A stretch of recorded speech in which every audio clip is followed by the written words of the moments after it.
송지호 이하나의 생활경제 뉴스. 여러분에게 꼭 필요한 정보를 제공합니다.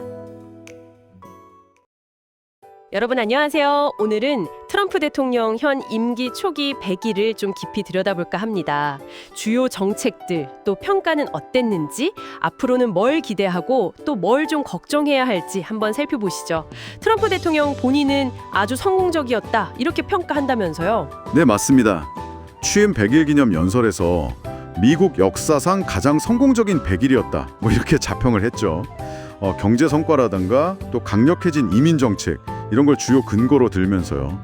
지지층을 향한 메시지 성격도 강하고요. 본인 평가는 뭐 대단한데 근데 보내주신 자료들 보니까 실제 여론조사 결과는 좀 다른 분위기네요. 지지율이 역대 최저 수준이다 이런 분석까지 있던데요. 네, 그게 좀 흥미로운 지점입니다.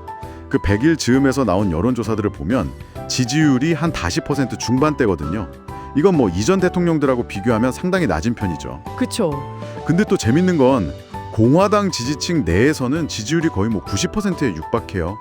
아주 견고하다는 거죠. 와, 그 온도차가 엄청나네요. 네, 그래서 트럼프 대통령은 이런 낮은 전체 지지율 같은 거는 가짜 뉴스다 이렇게 일축하면서 실제 자기 지지율은 훨씬 높다, 뭐 60, 70% 된다 이렇게 주장하기도 했고요. 하긴 뭐 1기 때랑 비교하면 2기 초반 행보는 훨씬 더 빠르고 과감해 보이긴 합니다.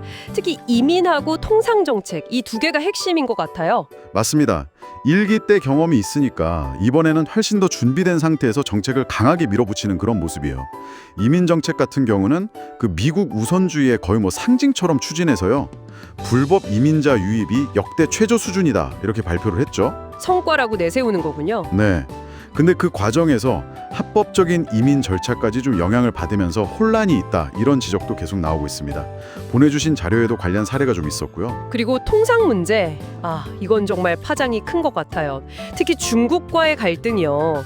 미국 내에서도 걱정이 많다고요. 그렇습니다. 목표는 그거죠.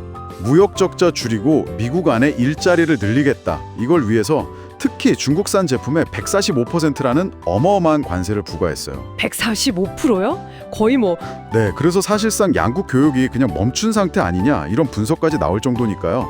당장 미국 내에서는 물가가 오르고 소비가 위축될 거라는 우려가 커지고 있죠. 올여름에 월마트 매대가 텅 빌 수도 있다 이런 경고까지 나왔었고요. 그 기사 제목이 기억나네요. 근데 자동차 관세는 약간 좀 다른 움직임이 있었다 이런 자료도 주셨잖아요. 이건 좀 숨통을 틔워준 건가요? 그거는요. 자동차 완제품이라기보다는 그 수입 부품에 대한 관세를 일부 좀 잠시 밀어준 겁니다. 부품이요? 네, 미국 자동차 회사들도 현실적으로 모든 부품을 당장 미국 내에서 100% 조달하기는 어렵거든요. 부품값이 오르면 결국 차값이 오르니까 이걸 막으려는 업계의 로비 결과다. 뭐 이런 해석도 있고요. 그렇군요. 그럼 이게 뭐 전체적인 보호무역 기조가 바뀐다 이런 신호는 아니겠네요. 네, 그렇게 보긴 좀 어렵습니다. 아직은 시장의 불확실성이 여전히 높은 상황이라고 봐야겠죠. 트럼프 대통령은 계속 경제가 좋아질 거다 이렇게 얘기를 하는데 또 자료를 보면 1분기 GDP 성장률은 마이너스를 기록했어요. 이건 또 어떻게 봐야 할까요? 네, 1분기 GDP가 마이너스 0.3%로 나온 건 사실입니다. 역성장이죠. 근데 여기에 대한 주된 설명은 이거예요. 그 관세 부과를 앞두고 기업들이 미리 물건을 사두려고 수입을 확 늘렸다는 거죠. 재고 확보 때문에. 그렇죠.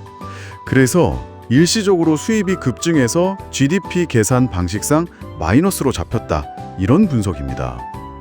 트럼프 행정부 쪽에서는 이걸 또 관세 덕분에 앞으로 국내 투자가 늘어날 거라는 긍정적 신호다. 이렇게 해석하거나 아니면 뭐 전임 바이든 정부 탓으로 돌리기도 하고요. 해석이 분분하군요. 네, 하지만 이 설명 말고도 진짜 경제 기초 체력이 좀 약화된 신호 아니냐 이런 분석도 있다는 점은 자료에서 지적하고 있습니다. 정책만큼이나 트럼프 대통령 특유의 소통 방식 이것도 여전한 것 같아요. 보내주신 반론들 보니까 정말 예측 불가능하다는 생각이 딱 드네요. 네, 뭐 전임 대통령을 슬리피조라고 부른다거나 연준 의장을 향해서 내가 금리에 대해서 더 잘 안다 뭐 이런 발언들, 심지어 차기 교황이 되고 싶다는 농담이랑 합성 사진을 SNS에 올리기도 했고요. 하하, 그건 좀... 그렇죠. 또 아마존 창업자 제프 베조스를 직접적으로 비판하면서 백악관이 뭔가 개입하는 듯한 그런 인상을 준 것도 논란이 됐었죠.